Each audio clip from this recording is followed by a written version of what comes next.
Yeah, something, even though I run through that big opening monologue about the rising prayer, it seems like in the words that the Bible uses to describe worship, or prayer, they tend to be moving in the direction of bowing and not in the direction of rising. And you mentioned the Psalms, and I do think of this in particular with I'm not really like the head covering guy. I mentioned it all. I mean, it's a very powerful symbol, and I guess I'm just drawn to the very powerful symbols. But it's my sense that the idea of covering your head when you're praying is an idea of bringing yourself low before God, and the idea of the uncovered head is this idea of the rising up in the presence of God. Like being. I want to just use the phrase "man of God," but like I'm thinking of like Gabriel means man of God, but it doesn't. Man is like, that just sounds like a person of a certain gender, but like Gabar is like a hero, a champion, like that's what I mean when I say man of God, like right. Rising up, because you're gonna be like this champion that's you got a mission, right. and you're gonna do it really well. Right. Yeah, and so like I was thinking also of the Psalm, I can't remember the number of the Psalm, where David's saying like, I lift my eyes up to the hill, depending on which translation. It's either I lift my eyes up to the hills from where my help comes, or it's I lift my eyes up to the hills from where does my help come from? Like it's either a statement or a question. Mm-hmm.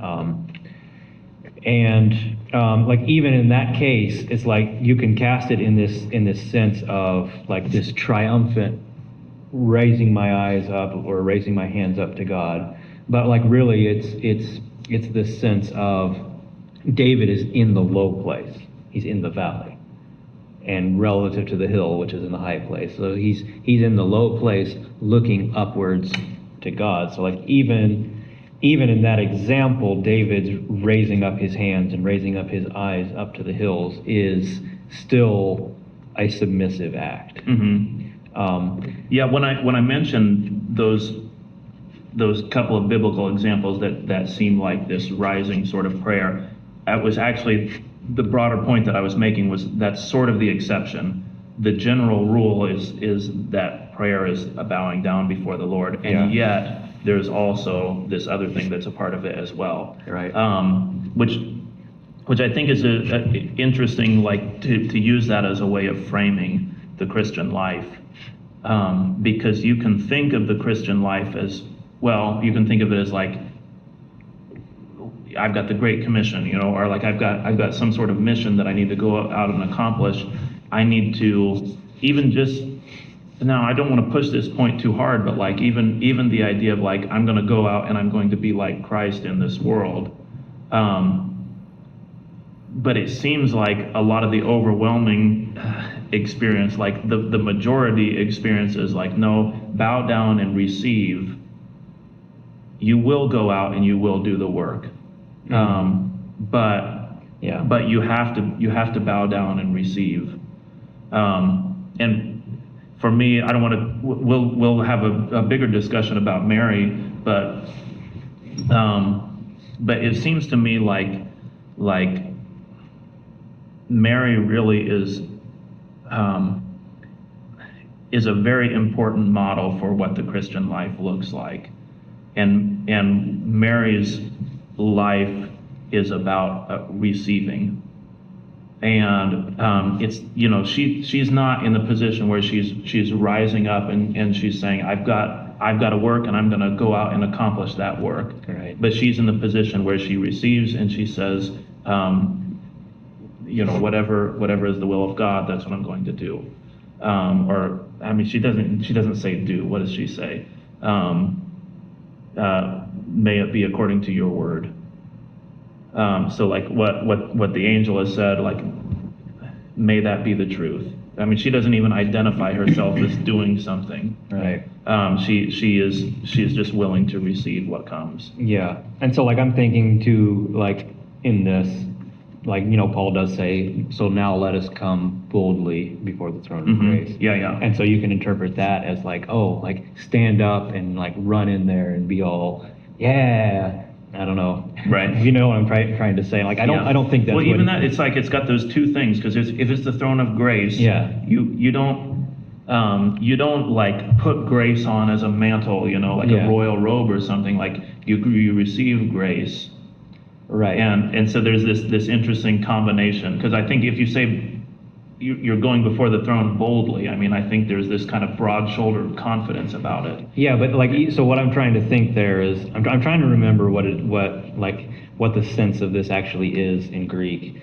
I might have this confused with something else, but I think it's more this sense of like, without hesitation, without fear, come to before the throne of grace. So it's like, because well, even fear is interesting to say. I mean, if you're going to say come to the throne without fear, then that gives you a paradox, because the fear of the Lord is the beginning of wisdom. Right. And I've got these worship words right here, and this sebomai is revere or adore, and the root of that word is related to danger or fleeing. Right. And so the idea of reverence and adoration as worship is rooted in the idea of danger and fear. And so, in the New Testament language for worship, the idea of fear is still very, very present in that. So the statement, come to the throne of grace without fear, is still, like I say, it still gives you this curious paradox, right, where there's a combination of being low before God and yet also being fearless at the same time. Yeah. Yeah, but even then, like what I'm getting at is in that instance, there's this, I think what's being presented is like, without Christ, you cannot come before the throne of grace. So like, that's, the mercy seat in the temple. Like you just can't go there. It's not accessible to you. And now, and when you do go there, you have to go there in this certain way, or you will die. And what he's saying is, now you can go there without dying because of your submission to Christ. And then the other thing I was thinking about, what was it? I've forgotten what the other one was. It'll come back to me eventually.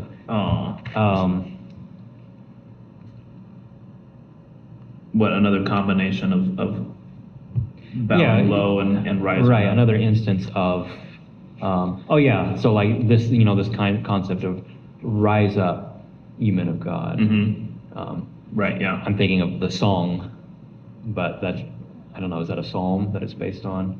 I know it comes from the scripture somewhere. Yeah. I just don't remember. What's coming to my mind is the song, Rise Up, O Men of God. Yeah. But like this idea of rising up in strength. Right. And so like, if you're listening to what we're saying here, you might be thinking, well, the Bible says rise up. It's like, yes, it does. But it's rising up from this humble position, rising up in the strength of God. And like the strength of God, so like we're talking not about like concepts that exist in your mind, but about like actual embodied practice. As like your rising up comes from a position of prostration. Yeah. So it's like, this is what's happening, is you're lowly and prostrate before the Lord, and you've humbled yourself before the Lord, and now God is saying, rise up and go and do the work. So like, the idea there is that, and David is saying this, my strength comes from the Lord. So always, I think, well, I think also there's this sense like the prostration is a receiving, and a lot of what it's receiving is you are receiving your identity, and what that means is you're fitting yourself into the proper relationship with God.